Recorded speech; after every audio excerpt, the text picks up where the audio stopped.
Actually हे काही दिवसापूर्वीचं आहे. मी माझ्या मॅनेजरला सांगितलं, मी मॅनेजर ॲज इन मी माझ्या ग्रुप म्हणजे जो कंपनीचा ग्रुप असतो त्याच्यावर मी टाकलं की I am not able to work today as I am on periods. तर माझ्या मॅनेजरचं अशा प्रकारे त्याचा रिवर्ट होता. मी स्क्रीनशॉट अटॅच करेल. मला तुम्ही फक्त एक गोष्ट सांगा की is it a right way की ह्यांना एवढं ऑथॉरिटी दिलं जातं की जर आपल्याला बरं नाही आहे तर आपल्या हेल्थच्या बियॉन्ड त्यांना काम करवायचं आहे. आपल्याला ते रोबोट समजतात आणि I am so fucked up with this. आणि मला आहे ना त्यांना उत्तर द्यायचंच वाटलं नाही, कारण ते लोक एक वर्ड पण माझा डिझर्व करत नाही, इवन सेंटेन्स पण नाही. मला त्यांना आता टॅग पण नाही करायचं आहे, काय नाही, बिकॉज मी ते काम करते आहे जस्ट बिकॉज ऑफ मनी. कारण आत्ता मार्केटमध्ये खूप जॉब कमी आहेत आणि लोकांना असं हवं आहे की माझा जो पॅकेज आहे त्याच्यापेक्षा मी पॅकेज तो कमी घेऊ.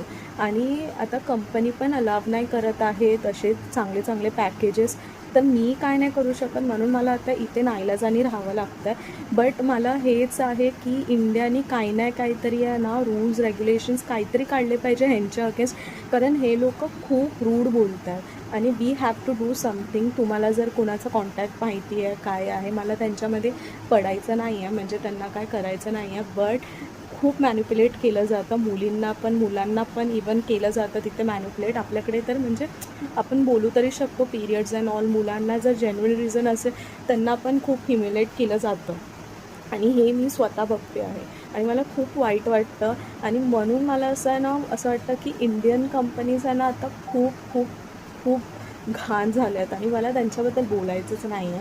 मला येऊ वाटतं, कारण त्यांना ना ह्युमॅनिटी ही गोष्ट आहेच नाही त्यांच्यामध्ये, बिलकुल पण नाही. तुम्ही पर्सनल प्रॉब्लेम शेअर करा, काही करा, ते लोक तुम्हाला ॲज अ रोबोटच मानणार आणि त्यांना थोडे पण इमोशन्स नाही आहे, नाही सिम्पती देत. आणि even we don't need a sympathy. आम्हाला असं आहे की तुम्ही आमची सिच्युएशन समजून घ्या, बट त्यांना काहीच फरक पडत नाही. तुम्ही पण सांगा की तुमचे पण मॅनेजर्स असे आहेत का? आणि आजकालचे मॅनेजर्स भाई साब एक नेक्स्ट लेवलला गेले आहेत, त्यांना काही फरक पडत नाही. इवन मॅनेजर्स काय बाकीचे जे आहेत कंपनीजचे जे हेड्स आहेत ते पण असेच आहेत का? कारण मला तरी आत्तापर्यंत दिसलं नाही. फक्त एकच कंपनी होती प्रिव्हियसली, त्याच्यामध्ये मी काम केलेलं आहे and I am so happy with that. माझं लिंक्डइन प्रोफाईल पण खालती लिंक तुम्हाला दाखवेन. तिथे मी कंपनीला मेन्शन केलं आहे ज्यांच्यासोबत माझं चांगलं एक्सपिरियन्स झालं. तुम्ही मला सांगा की तुमचा एक्सपिरियन्स कसा आहे.